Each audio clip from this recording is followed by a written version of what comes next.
असम में मचा हाहाकार, पूर्वोत्तर राज्यों में बढ़ी हलचल, घुसपैठियों के खिलाफ बड़ा एक्शन, बचाने के लिए कोर्ट भाग रहे लोग। ये हाहाकार मचा है उन बांग्लादेशियों और घुसपैठियों में जो लंबे वक्त से भारत में अवैध रूप से रह रहे थे और भारत के संसाधनों पर बोझ थे।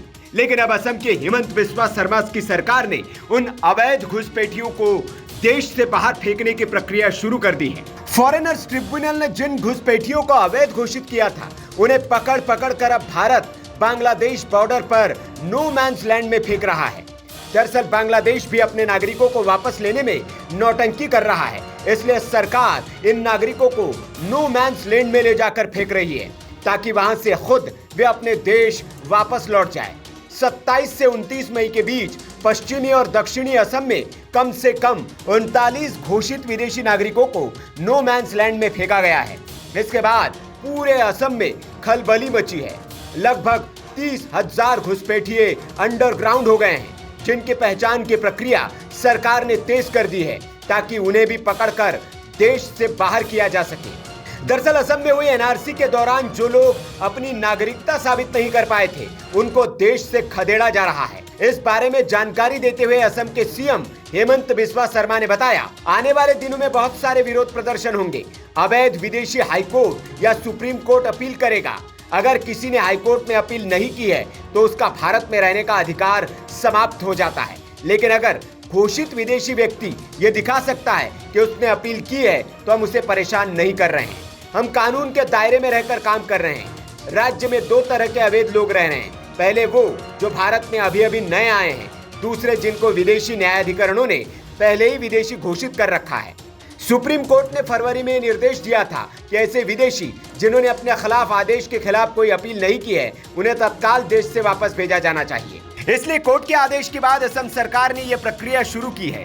इधर मेघालय सीमा से भी हाल में 35 बांग्लादेशियों को पकड़ा गया था, उन्हें भी बुधवार को वापस बांग्लादेश भेज दिया गया है। वहीं देश के अलग अलग इलाकों से भी घुसपैठियों को चिन्हित कर देश से बाहर किया जा रहा है। गृह मंत्री शाह के आदेश पर ऐसे लोगों को देश से बाहर निकाला जा रहा है। दिल्ली में बांग्लादेशी घुसपैठियों की पहचान के लिए बड़ा अभियान चलाया गया है।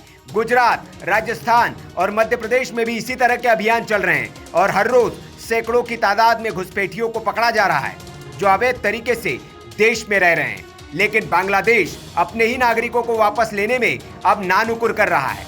जब 1947 में देश आजाद हुआ तो ये सोचा गया था कि अब भारत सिर्फ भारतीयों का होगा, लेकिन पिछले 70 सालों में क्या हुआ? लाखों घुसपैठिए आकर हमारे संसाधनों पर कब्जा करने लगे।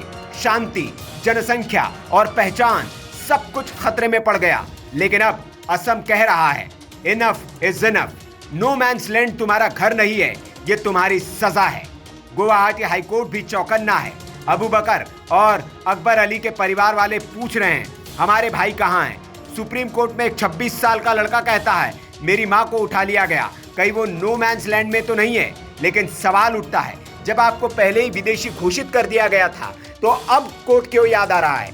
भारत पर बोझ बनकर क्यों रहना चाहते हो? ये सरकार अब झोला उठाकर बांग्लादेश भेजने का काम कर रही है। जो भारतीय है वो यहाँ रहेगा, जो घुसपैठिया है उसकी एक ही जगह है, सीमा के उस पार। और सुन लो, जो लोग कह रहे हैं ये अमानवीय है, उनसे पूछो कि भारत के असली नागरिकों के अधिकार छीनना क्या अमानवीयता नहीं है? Bureau report, VK news. VK news, राष्ट्र के नाम।